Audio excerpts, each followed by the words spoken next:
कितने देशों ने फिलिस्तीन को दिया देश का दर्जा? क्या अमेरिका शामिल या नहीं? आसान भाषा में समझें, भारत और दुनिया पर कैसा होगा असर। पिछले 2 सालों से गाजा पट्टी में चल रहे युद्ध और हमास के खिलाफ इजराइल की सैन्य कार्रवाइयों के बीच फिलिस्तीन को एक स्वतंत्र राष्ट्र के रूप में मान्यता देने का मुद्दा एक बार फिर चर्चा में है। हाल ही में ब्रिटेन, ऑस्ट्रेलिया, कनाडा और पुर्तगाल जैसे देशों ने फिलिस्तीन को राष्ट्र के तौर पर मान्यता दी, जो कि एक बड़ा कूटनीतिक कदम माना गया। ये देश अब उन करीब 145 देशों की सूची में शामिल हो गए जिन्होंने फिलिस्तीन को एक स्वतंत्र देश के रूप में स्वीकार कर लिया।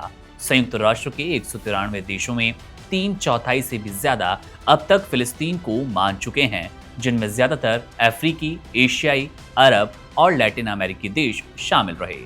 1988 में यासर अराफात द्वारा पीएलओ की ओर से एक स्वतंत्र फिलिस्तीनी राज्य की घोषणा के तुरंत बाद अल्जीरिया ने सबसे पहले इसे मान्यता दी। उसके बाद कई देशों ने फिलिस्तीन को समर्थन दिया और 2010-11 में इस दिशा में एक और तेज लहर देखने को मिली।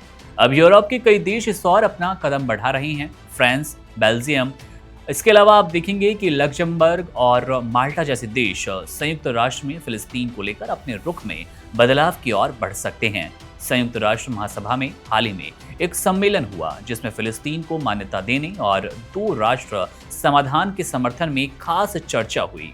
खास बात यहाँ ये रही कि ब्रिटेन और कनाडा ऐसे पहले G7 देश हैं जिन्होंने इस कदम को उठाया है और अमेरिका इजराइल के करीबी भी माने जाते हैं। वहीं अमेरिका, इजराइल, जापान, दक्षिणी कोरिया, सिंगापुर और कुछ यूरोपीय देश अब भी फिलिस्तीन को एक स्वतंत्र राष्ट्र के रूप में मान्यता नहीं देना चाहते, स्वतंत्र राष्ट्र नहीं मानते। इजरायली प्रधानमंत्री बेंजामिन नेतन्याहू की सरकार साफ तौर पर कहती है कि फिलिस्तीन को अलग राष्ट्र के रूप में देखना वो नहीं चाहती। उनका मानना है कि इससे इजराइल की सुरक्षा को खतरा पैदा होगा और हमास जैसे गुटों को फायदा मिलेगा। अमेरिका का भी हमेशा से यही रुख रहा कि फिलिस्तीन की मान्यता केवल बातचीत और सहमति से दी जानी चाहिए, न कि एक तरफा। अब सवाल ये कि किसी देश को राष्ट्र के रूप में मान्यता देने का असल मतलब क्या होता है, इससे फर्क क्या पड़ता है? इसका जवाब सीधा होते हुए भी पूरी तरह से कानूनी नहीं है। विशेषज्ञों के मुताबिक किसी क्षेत्र को राज्य की मान्यता देना एक राजनीतिक और कूटनीतिक फैसला होता है, न कि केवल कानूनी। इसका मतलब ये नहीं कि जहां मान्यता मिल गई वहां स्वतः एक राज्य बन गया, और ना ही मान्यता ना मिलने का अर्थ ये है कि उसका अस्तित्व ही नहीं है।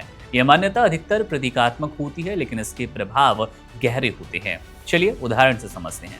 उदाहरण के लिए, अगर फिलिस्तीन को ज्यादा देश मान्यता देंगे तो संयुक्त राष्ट्र और दूसरे वैश्विक मंचों पर उसे अधिक हथियार, अधिक अधिकार मिल सकते हैं, आवाज मिल सकती है। इससे इजराइल पर अंतर्राष्ट्रीय दबाव बढ़ेगा और वो 2 राष्ट्र समाधान को गंभीरता से ले और फिलिस्तीन के किसी स्थायी समझौते की दिशा में आगे बढ़े, ऐसी एक कहीं ना कहीं रूपरेखा तैयार की जाती है। हालांकि जब तक अमेरिका और अन्य ताकतवर देश इस दिशा में कोई निर्णायक कदम नहीं उठाएंगे, तब तक ये मुद्दा अधर में रहेगा। बावजूद इसके, पिछले कुछ महीनों में जिस तरह से पश्चिमी देशों का रुख बदला, वो संकेत देता है कि अब दुनिया का बड़ा हिस्सा ये मानने लगा कि फिलिस्तीन को स्वतंत्र राष्ट्र का दर्जा मिलना ही चाहिए। ये बदलाव केवल एक औपचारिक निर्णय नहीं, बल्कि इसका असर पूरी मध्य पूर्व नीति, अंतर्राष्ट्रीय संबंधों और वैश्विक शक्ति संतुलन पर पड़ सकता है। ऐसे में आने वाले महीनों में ये दिलचस्प रहने वाला है कि कौन से देश फिलिस्तीन को मान्यता देने की कतार में हैं और इससे इजराइल फिलिस्तीन संघर्ष की दिशा में क्या बड़ा मोड़ आने वाला है। मामले पर हमारी नजर है, अपडेट आपको देते रहेंगे। मेरा नाम है मुकुंद, आप बने रहिए वन इंडिया के साथ। शुक्रिया। Subscribe to One India and never miss an update. Download the One India app now.